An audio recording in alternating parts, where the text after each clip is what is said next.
First time I heard the word human trafficking was in 2006 when I was part of a project in Brussels, Belgium called Serve the City. That week I had the privilege and opportunity to work with the homeless in the streets, to serve some precious people in a refugee center. There was a woman who was part of an organization called Stop the Traffic, and she was sharing about the atrocity that roughly 27 million people face every day. That night she shared so much information, and the next day we got the privilege and opportunity to step out in the streets, and as we played music we laid out a big canvas and paints, and as people would come by and wonder what was going on, we shared with them the information we had received the night before and asked them to take their hand and put it in paint and to put it on the canvas and to sign their name and what country they were from, asking the European Union to stop the traffic. An estimated 27 million people are still enslaved today, and a recent study shows that as much fight that has gone into trying to stop the traffic, not much has changed, and in some cases it's gotten worse.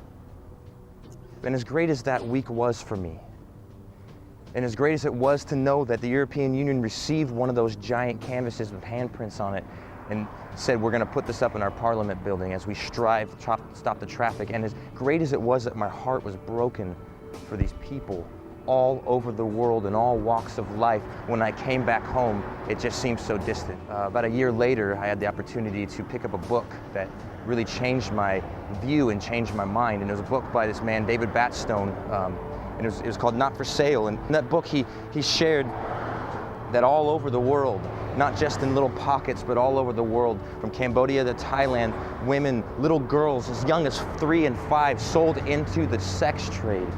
Soldiers, little boys and little girls kidnapped and thrown into armies to fight at the age of 5 years old in Uganda. People from all walks of life, even the East Coast of America, as housekeepers, brought here thinking that they are going to have the opportunity to make a life for themselves and get an education for themselves, and suddenly are forced to work 7 days a week for a family, for Americans. It was around this same time that I heard a woman share of how she worked with an organization to stop this fighting, to stop this traffic. She sat with a young girl who had been trafficked for 6 years, a little girl, and as she shared the love of God with this little girl, the little girl turned to her and said, if God loves me, where was he? And that broke my heart. Because the truth is that God was there, God rescued that little girl, and God does love her, but where are God's people? As we sit in comfort and turn a blind eye every single day to issues that are going around in the world, and 27 million people, what are stats? But the truth is, that's a big number. Whether we like it or not, it's around us, and what are we doing? So as my heart began to break more and more and stir up more and more, I said, what do I do? Do I send money? Do I move there? Do I work for an organization, credible organization like Polaris Project or International Justice Mission or Not for Sale? What do I do? And then I found out that I don't have to move or go anywhere. It's right in front of my face. Oakland, California, the #3 hotspot for trafficking on the West Coast.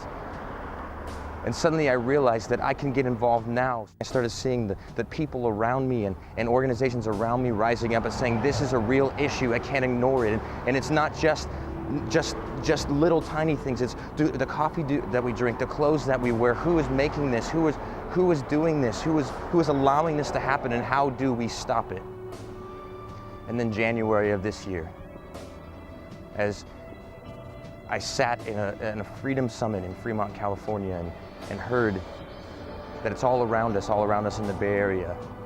That very same weekend, there was a bust that spanned all over the East Bay, from Oakland to Hayward to San Leandro to Fremont and to Castro Valley, my home, in my backyard, Lake Chabot Spa.